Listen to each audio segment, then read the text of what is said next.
Assalamualaikum. Selamat sejahtera. Hai semua. Apa khabar? Saya Cikgu Zurina. Kali ini Cikgu akan berkongsi satu lagi tajuk penting Bahasa Melayu KSSM. Nak tahu apa? Jom kita belajar bersama-sama.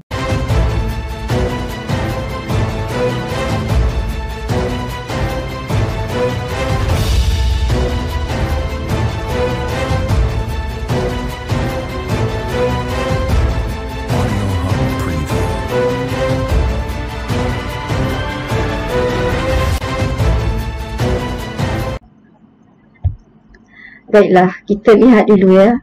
Bahasa Melayu format baru KSSM. Ya, diperkenalkan mulai tahun 2021. Baiklah, pada kali ini cikgu akan membincangkan bahasa Melayu kertas 2. Cikgu telah memilih satu soalan yang sangat penting, iaitu soalan penyuntingan. Seterusnya kita lihat standard kandungan, iaitu 3.6, mengedit dan memurnikan pelbagai teks. Seterusnya, standard pembelajaran. 3.6.1, menganalisis kesalahan bahasa dan kejituan idea dalam pelbagai teks. Soalan penyuntingan ini terdapat dalam Bahasa Melayu kertas 2 di bahagian A. Di bahagian A terdapat aspek sistem dan aplikasi bahasa. Dan soalan penyuntingan ini merupakan soalan nombor 3. Kita lihat dulu apakah pengenalan bagi soalan penyuntingan. Soalan penyuntingan merupakan soalan nombor 3 yang terdapat dalam Bahasa Melayu kertas 2. Bahagian A, format baru KSSM mulai 2021. Seterusnya, kesalahan bahasa merupakan elemen penting dalam soalan penyuntingan. Antara contoh kesalahan bahasa ialah ejaan, seterusnya imbuhan, tata bahasa, penggunaan kata atau istilah.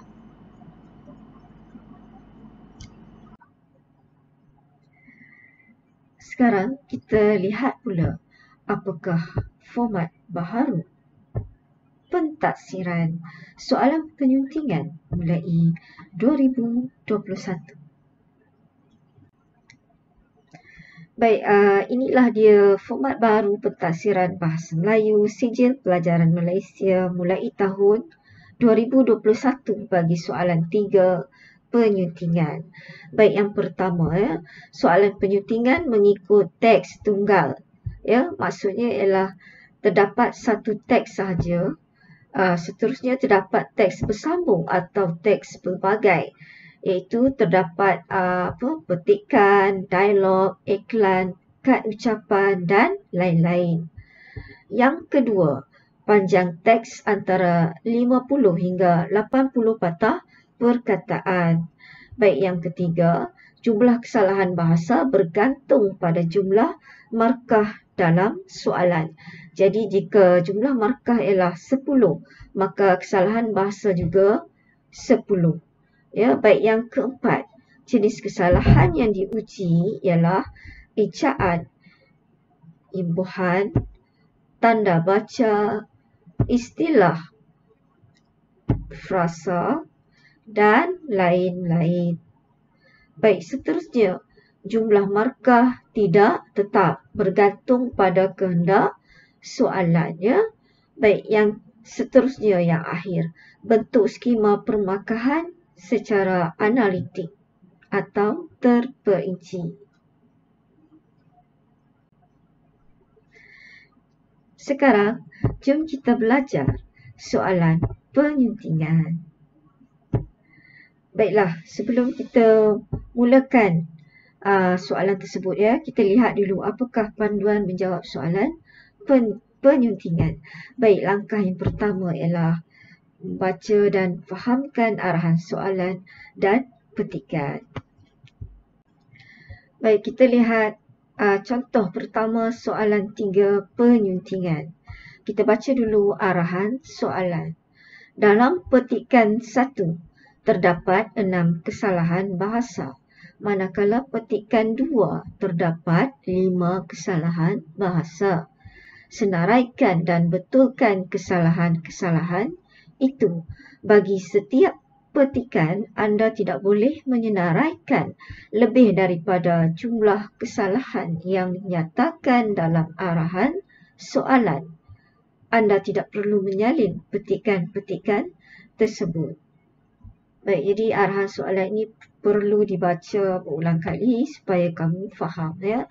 Baik, untuk petikan penyuntingan ini, cikgu pilih teks bersambung. Jadi ini ialah petikan yang pertama. Selepas ini kita akan buat contoh petikan yang kedua. Baik, dalam petikan yang pertama ini ya, dinyatakan ada 6 kesalahan bahasa. Baik, jadi bila kita baca petikan ini ya, kita akan lihat ada 6 sahaja. Di sini sudah diberi arahan bahawa anda tidak boleh menyenaraikan lebih daripada jumlah kesalahan yang dinyatakan dalam arahan soalan. Jadi jelas di sini soalan meminta kita menyenaraikan 6 kesalahan bahasa. Ya, jadi diharapkan pelajar semua boleh faham ya, dan petikan tidak perlu disalin. Baik, sekarang kita akan baca contoh petikan ini dan kita akan lihat apakah contoh kesalahan bahasa yang terdapat dalam petikan 1 ini ya. Baik, kita mulakan. Pada era globalisasi ini, pelbagai jenis kenderaan yang moden telah mencipta bagi menggantikan kenderaan konvensional sebagai pengangkutan awam. Pengangkutan awam yang moden itu pula mampu memainkan tugas yang penting kepada sesebuah negara untuk mencapai kemajuan kerana sistem pengangkutan yang baik mampu menggerak ekonomi negara. Di antara contoh kenderaan awam ialah monorail, komuter, bas, teksi dan kapal terbang. Baiklah, sekarang kita lihat ya contoh perkataan yang terdapat kesalahan bahasa. Baik, yang pertama ialah mencipta. Yang kedua, konvensional. Yang ketiga, menggerak. Yang keempat, di antara. Yang kelima, kenderaan. Dan yang keenam, kapal terbang. Ya, jadi 6 contoh kesalahan bahasa ini markah ialah 6 markah. Bermakna satu kesalahan 1 markah. Jadi 6 markah untuk 6 kesalahan bahasa.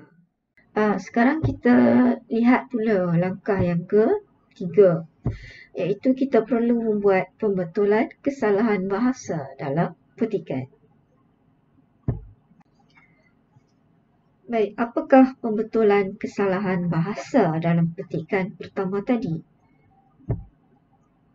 Baik, yang pertama ialah ejaan, iaitu ejaan konvensional. Tidak tepat ya, ejaan yang tepat ialah konvensional. Baik, yang kedua ialah ejaan juga, iaitu kapal terbang. Ya, ejaan kapal terbang ini salah kerana ejaannya dirapatkan. Baik, ejaan yang sebenarnya yang lebih tepat ialah ejaan yang dicarabkan ya, kapal terbang. Baik, yang ketiga ialah kesalahan tata bahasa, iaitu penggunaan kata sendi di awal ayat untuk perkataan antara. Jadi tidak tepat ya, yang lebih tepat ialah antara. Baiklah, seterusnya kita lihat pula yang keempat. Pembetulan kesalahan bahasa ialah imbuhan. imbuhan mencipta, ya, imbuhan untuk perkataan cipta tidak tepat. Yang tepat ialah dicipta, ya, imbuhan di lebih tepat. Baik, kesalahan bahasa yang kelima juga ialah imbuhan, iaitu imbuhan untuk kata dasar gerak. Sepatutnya ialah menggerakkan. Ada imbuhan akhiran selain imbuhan awalan ya. Jadi imbuhan menggerakkan lebih tepat. Dan kesalahan yang keenam ialah kesalahan bahasa istilah atau kata, iaitu bagi perkataan kenderaan tidak tepat, ya. Sepatutnya ialah pengangkutan lebih tepat. Jadi inilah dia 6 kesalahan bahasa dalam petikan yang pertama tadi. Baiklah, sekarang kita akan melihat pula contoh petikan yang kedua. Baik, seperti tadi, ya, kita lihat dulu apakah langkah yang pertama yang perlu kita lakukan.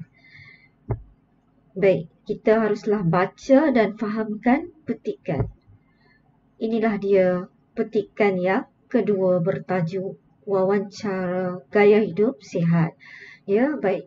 Cikgu akan bacakan wawancara yang di antara Munirah dan Dr. Aidil.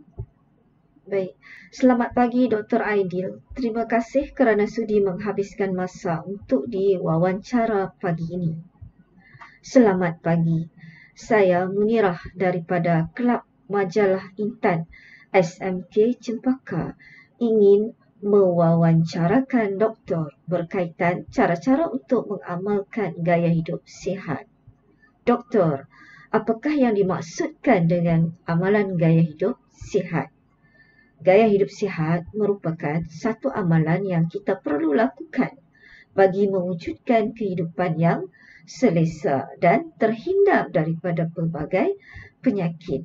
Dalam hal ini, seseorang hendaklah mengamalkan pemakanan yang seimbang, melakukan senaman setiap hari dan menjaga persekitaran untuk sentiasa bersih.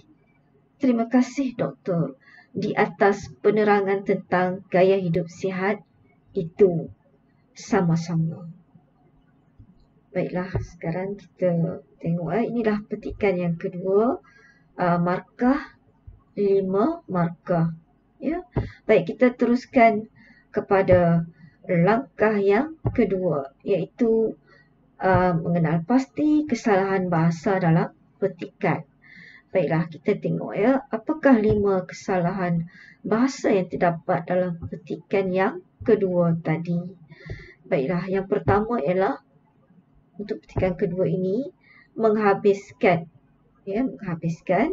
Yang kedua, daripada. Yang ketiga, dan. Yang keempat, untuk. Dan yang kelima, di atas. Jadi kita lihat di sini, ya, 5 kesalahan bahasa dan membawa markah 5 markah, ya. Seterusnya kita lihat pula langkah yang ketiga, iaitu membuat pembetulan kesalahan bahasa dalam petikan. Baik, kita lihat apakah pembetulan kesalahan bahasa yang terdapat dalam petikan tadi. Okey, yang pertama ialah tata bahasa, iaitu di atas, ya, penggunaan kata sendi di atas tu sebenarnya tidak sesuai untuk ayat tadi, ya. Yang sesuai ialah atas. Baik, seterusnya kesalahan yang kedua juga tata bahasa, iaitu penggunaan kata sendi daripada. Jadi tak sesuai dalam ayat tadi, ya. Sepatutnya ialah dari.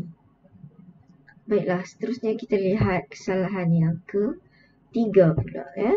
Yang ketiga ialah istilah atau kata, iaitu dan kata hubung, ya, tidak sesuai. Sepatutnya kena guna kata hubung agar atau supaya, ya, lebih tepat.